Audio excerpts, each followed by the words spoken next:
최고수 쌤입니다. 지금 이제 수학 중간에 지금 다시 시작하는 거기 때문에 제가 이 아주 기초 영상을 지금 올려드리고 있는데요. 기존에 17개 유형을 다 체화를 하신 분들도 지금쯤은 이걸 다시 들으셔야 돼요.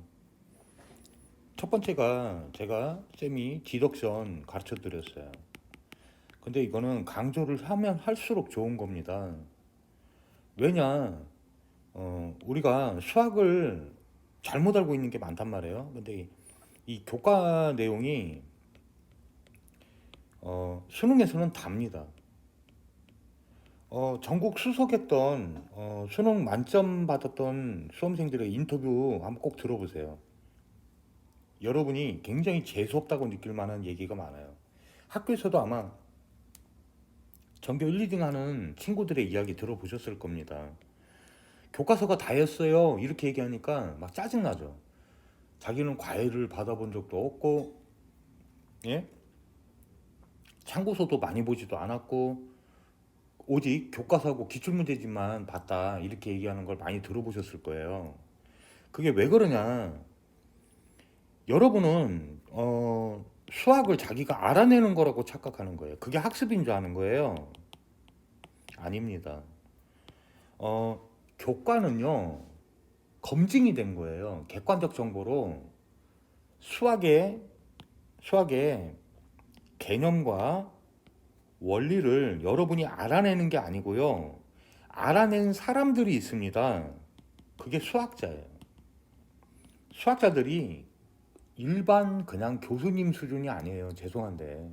이 사람들은 천재들이에요. 수학 천재들이고 하다못해 뭐 피타고라스 원리 뭐 이런 그한 1000년 동안 피타고라스 하고 있는데 안 바뀌어요. 그 내용은 이미 이게 정립이 된 겁니다.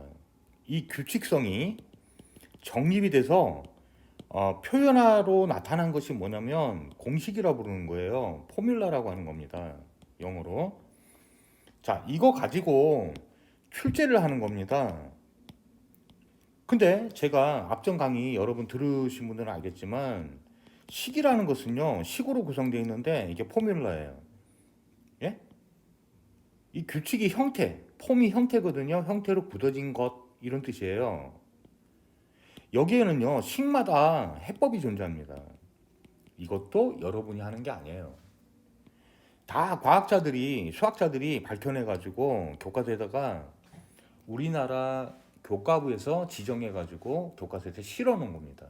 근데 영국의 그 풀이법과 수학의 풀이법과 미국의 풀이법과 캐나다의 풀이법과 뭐 예를 들면 뭐 독일의 풀이법과 우리나라 풀이법이 다르지가 않아요. 똑같습니다. 똑같아요. 수학은 절대적 언어이기 때문에 검증돼서 각 나라 교과서에 실린 거예요.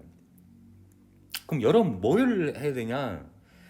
여러분들은 그게 바로 디덕션인데 그 식마다 주어져 있는 식의 형태와 개념 그거는 크게 나눠서 기호정의와 연산정의로 이루어져 있는데요. 뭐뭐라고 하자라고 정한 겁니다. 여러분 발제조차도 이 발제가 중요한데요. 시험 문제 나올 때 문제 속에서도 교과에서 정해지지 않은 정의를 내리는 방식으로 수학은 나타납니다. 뭐뭐라고 하자, 뭐뭐라고 할 때, 뭐뭐라면 발제에 나타나 있는 조건, 단서, 개념, 정의 이거 그대로 따라하는 겁니다. 여러분이 대단한 이해를 필요하는 학문이 사실은 아니에요. 대부분이 90 몇 프로가 다 이렇게 하자라고 정한 겁니다. 기호정의 뭐 시그마 이렇게 하자. 어? 항의 첫 번째 항 어떻게 시작한다? 이거 지정하는 겁니다. 이 시그마는 합을 뜻하고요. 몇 번째 항까지 더하는 거냐? M. 이 기호정의입니다. 이게 그래서 이게 A1이고 이게 AN이잖아요. 그러면 A1부터 A2, A3 이렇게 각 항 정수로 이루어진 뭐예요? 양의 정수로 이루어진 그 순서 항을 따라 A의 N까지 다 더해주세요. 이게 더하는 시그마 기호정입니다. 이걸 따라하는 거지. 이해도 개념을 정한 그것까지 이해하는 거지 우리는 그렇게 대단한 사람들이 아니에요. 그걸 요구하고 있지 않아요. 그러면 이걸 이제 디덕션이라고 했는데 디덕션을 해야지 1년 걸릴 거를요 2주 안에도 끝낼 수 있을 만큼 이게 굉장히 중요한 요소가 들어있어요. 쌤이 이거 강조 중간에 문제풀이 실전풀이 보여주면서 보여드릴게요. 이게 같죠? 자, 근데 또 하나 있습니다. 그러면 문제, 우리가 수능 문제, 예? 수능 문제 이게 중요하잖아요. 저는 어릴 때 문제라는 단어가 되게 나를 힘들게 했어요. 문제라는 단어 자체가. 그래서 예를 들어서 극한 챕터를 나가는데요. 극한 유형을 나가는데 뭐 무한대분의 무한대꼴, 뭐 0분의 0꼴 뭐 해가지고 뭐 극한값 구하는 게 있잖아요. 근데 한 챕터 안에서 한 유형 안에서도 딸려 있는 그 기출 문제가 40문제, 50문제가 넘는 거예요. 근데 풀 때마다 맞았다 틀렸다 하는 거예요. 제가 뭘 몰랐던 거죠. 문제가 쳐다만 보고 읽기만 해도 너무 머리가 아픈 거예요. 근데 어느 날 깨달았어요. 이 문제가 이렇게 끊어서 보잖아요. 주술 관계로 끊어서 이 성분별로 문제의 조건들을 나눠서 보니까 이게 없으면 정답이 안 되는 거예요.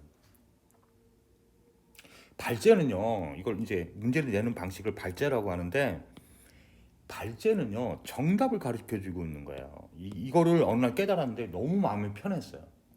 여러분, 오늘 관점 하나를 제가 바꿔드리려고 이 짧은 영상 하나를 올려드리는 겁니다. 이게 돼야 단기간에 수학이 고득점이 가능합니다. 여러분, 문제집 풀다가 이런 참고서들 있잖아요. 옆에 그 문제가 왼쪽에 있고 7번 문제 힌트가 딱 있는 그런 문제집이 있어요. 힌트를 보면 되게 쉬워져요. 공식도 잘 떠오르고 문제풀이 그거였지. 발제는 힌트보다도 더 무서운 정답의 송기관계. 그러니까 정답의 또 다른 모습이에요. 정답을 다 가르쳐 주고 있는 거예요. 그 조건 따라, 발제 따라, 단서 따라, 뭐뭐라고 하자, 정의 유형 따라 전부 막 불러주고 있는 거예요. 숫자를. 이거 오늘 관점 한번 가만히 생각해 보세요. 이거 되면요. 수학을 정복하는데 40일이 넉넉하게 1등급 딸 수 있는 시간이 된다는 걸 알게 돼요. 저는 그렇게 30년 가르쳤어요. 수학을. 이게 정답을 가르쳐주는 도구다. 오늘 한번 가만히 생각을 해보세요. 서두르지 말고. 예? 최고 쌤은 이 말을 믿고 이 팩트인 말을 믿고 쌤을 믿으라는 게 아니에요. 팩트가 맞으면. 자, 풀이에 대한 개념을 이 다음 시간에 또 짧게 하나 올려드릴게요. 감사합니다.